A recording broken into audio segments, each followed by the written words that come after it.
Buenas tardes, en la clase de hoy vamos a abordar los temas efectos y prueba del pago. Los efectos del pago por el deudor se encuentran regulados en el artículo 880 del Código Civil. Sabemos que el pago es el cumplimiento de la prestación por parte del deudor, logrando así satisfacer el interés del acreedor, ya que recibe la prestación debida y agota su interés en dicha obligación, dando lugar a la extinción del crédito y a la liberación del deudor. En este caso, ambos efectos se producen en forma simultánea al momento del pago. En cambio, si la prestación la cumple un tercero, las consecuencias mencionadas, es decir, la extinción del crédito y la liberación del deudor, se desdoblan y se producen en tiempos diversos. Esto se encuentra regulado en el artículo 882 del Código Civil. Es por ello que decimos que el pago realizado por el deudor es el acto jurídico de mayor importancia en el transcurso de la obligación, ya que el cumplimiento exacto de la obligación confiere al deudor el derecho a obtener la liberación y rechazar las acciones del acreedor. Para que el pago sea válido, debe ser realizado por persona con capacidad de disponer. Esto es en concordancia con la disposición que impone al deudor como recaudo para encontrarse legitimado, gozar de capacidad de hecho y de derecho. Conforme opiniones doctrinales, los efectos del pago los podemos clasificar en tres niveles: principales o necesarios, accesorios o auxiliares, e incidentales o accidentales. Los efectos principales o necesarios son aquellos que son inherentes a toda obligación y se refiere a los efectos primordiales que surgen del acto de pago, definidos en el artículo 865 del Código Civil, como es el cumplimiento de la prestación que constituye el objeto de la obligación. Los efectos principales del pago son la extinción del crédito y la liberación del deudor. En relación a la extinción del crédito, es uno de los principales efectos del pago. Al pagar, se satisface al acreedor mediante el cumplimiento exacto de la obligación y finaliza el vínculo obligacional. El pago es definitivo, en consecuencia disuelve en forma irrevocable la obligación y extingue los poderes de agresión patrimonial que poseía el acreedor con relación a las cosas que conforman el patrimonio del deudor. Sin embargo, aunque la extinción del crédito mediante el pago es irrevocable y definitivo, en algunas situaciones el deudor responde por los daños que hubiera ocasionado al acreedor la entrega de la cosa. Dicha responsabilidad no hace renacer el crédito cancelado, pero limita el carácter definitivo del pago. Algunas de esas limitaciones son: si el acreedor recibe un daño a causa del pago, si se produce la evicción o un vicio reviritorio, si el pago es inválido y en consecuencia renace la deuda que se pretendió cancelar. Otro de los efectos principales del pago es la liberación del deudor. El pago exacto de la prestación debida libera al deudor, ya que el cumplimiento perfecto de la obligación le permite al deudor romper el vínculo obligacional con el acreedor, quien ante el cumplimiento efectuado carece de acción legítima para exigir alguna otra prestación. Es una consecuencia del cumplimiento exacto de la obligación conferir al deudor el derecho a obtener la liberación y el de rechazar las acciones del acreedor. La liberación del deudor es completa e irrevocable, atento a que el pago también extingue los accesorios de la obligación, salvo que se haga expresa reserva sobre los mismos. Por ejemplo, el recibo como constancia de pago efectuado por el deudor. Si se extiende recibo por el pago de la prestación principal sin los accesorios del crédito y no se hace reserva, estos quedan extinguidos. Pero existen excepciones al efecto liberatorio del pago. Significa que hay casos en los que la liberación del deudor no se produce. Una de ellas sería si el acto que libera al deudor se encuentra afectado por el vicio de error.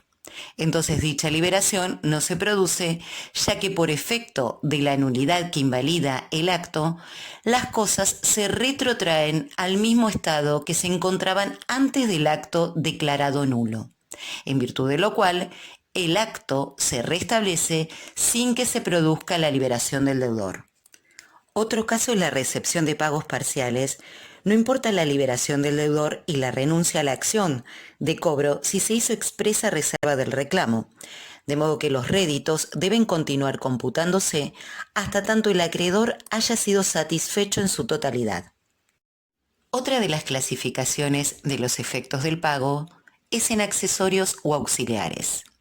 Estos son los que se encuentran proyectados en la relación jurídica obligacional sin que se refieran específicamente a la extinción del crédito ni a la liberación del deudor.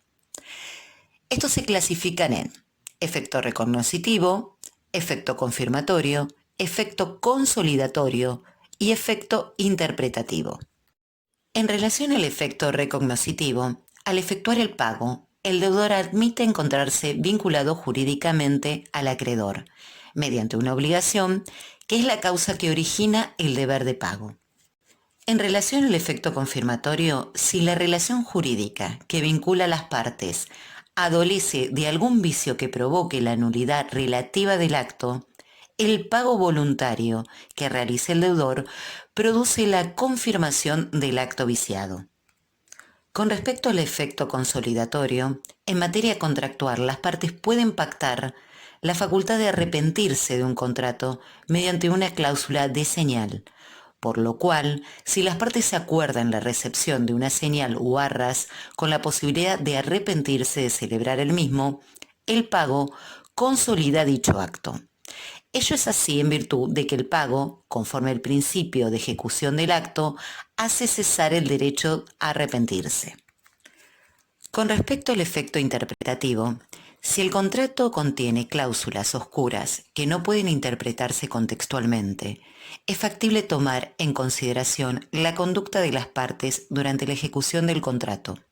Es decir, la conducta que efectuaron los contrayentes posteriormente a la celebración del mismo, con arreglo al principio de buena fe contractual, que se extiende a todas las consecuencias que puedan derivar del acto, aun cuando éstas no se encontraran incluidas en forma expresa en el acto.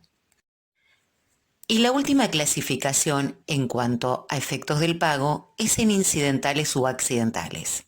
Estos son los que se producen con posterioridad al pago, creando consecuencias jurídicas distintas, tales como el reembolso de lo pagado por el tercero, la repetición del pago indebido, la restitución al acreedor de lo pagado a un tercero y la inoponibilidad del pago. Otro punto a abordar es en relación a la prueba del pago. Al respecto, el artículo 895 del Código Civil sienta un principio amplio al establecer que el pago puede ser probado por cualquier medio. Tratándose de un acto jurídico, se puede utilizar cualquiera de los medios probatorios autorizados. Si bien el recibo es el medio de prueba de pago por excelencia, ello no impide la utilización de otros medios probatorios. Con respecto al recibo, es un instrumento escrito, público-privado, extendido por el acreedor, por el cual deja constancia de la recepción del pago. Se exige instrumento público para los recibos de pago de obligaciones consignadas en escrituras públicas, conforme se detalla en el artículo 1017 del Código Civil. En esos casos, el recibo hace plena fe sobre los hechos pasados en presencia del escribano. En el caso del recibo privado, su autenticidad depende del reconocimiento de la firma y de la convicción del juzgador. Quien lo otorga debe tener capacidad para recibir el pago, por lo que si es dado por una persona incapaz, el recibo es nulo, no obstante que el deudor podrá probar su liberación por otros medios. Con respecto al derecho de exigir el recibo, el deudor que pagó tiene derecho a la liberación y a obtener la constancia correspondiente. Si el acreedor se negara a extender el recibo, el deudor posee la facultad de realizar el pago por consignación en los casos en que la ley lo faculta. Pero puede ocurrir que de los usos y costumbres que rigen la dinámica del contrato celebrado no resulte la expedición del recibo. Por ejemplo, en el caso del servicio de taxi, donde la ausencia de recibo de pago no habilita a presumir que el pago no existió. Por otro lado, el acreedor también tiene derecho a exigir la constancia de su recepción del pago, basándose en su intención de acreditar la existencia del mismo. Tal sería el caso para interrumpir el curso prescriptivo o para confirmar un acto sujeto a nulidad relativa, entre otros. En cuanto a la carga de la prueba, el artículo 894 del Código Civil establece que en las obligaciones de dar y de hacer, la prueba del pago le incumbe a quien lo invoca. En las obligaciones de no hacer, la carga de la prueba pesa sobre el acreedor que invoca el incumplimiento, ya que no se le podría imponer al deudor la prueba del hecho negativo. Es decir, no se le podría exigir al deudor que pruebe aquello que no hizo, aun cuando esa abstención sea el contenido de la obligación. En cuanto a la imputación del pago, se encuentra regulado en el artículo 900 del Código Civil, y es el mecanismo a través del cual se especifica a qué deuda debe referirse el pago hecho por el deudor, cuando lo que se paga no es suficiente para solventar todas las deudas que existen entre deudor y acreedor.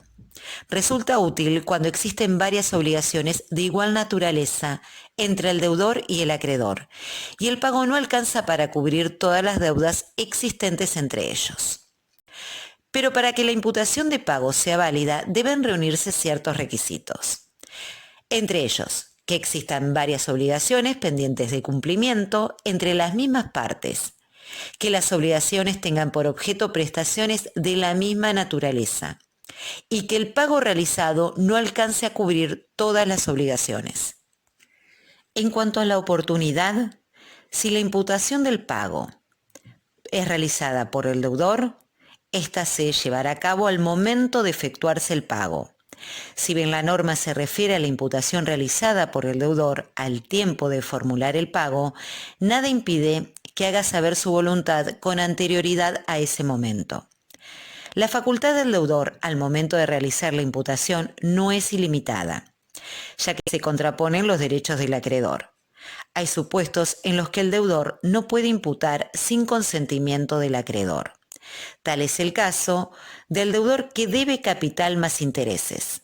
No podrá imputar el pago primero al capital sin consentimiento del acreedor. En cuanto a la imputación realizada por el acreedor, cuando la imputación no la realiza el deudor, le corresponde hacerlo al acreedor. Su facultad es de carácter subsidiario. El acreedor puede hacerlo al momento de recibir el pago.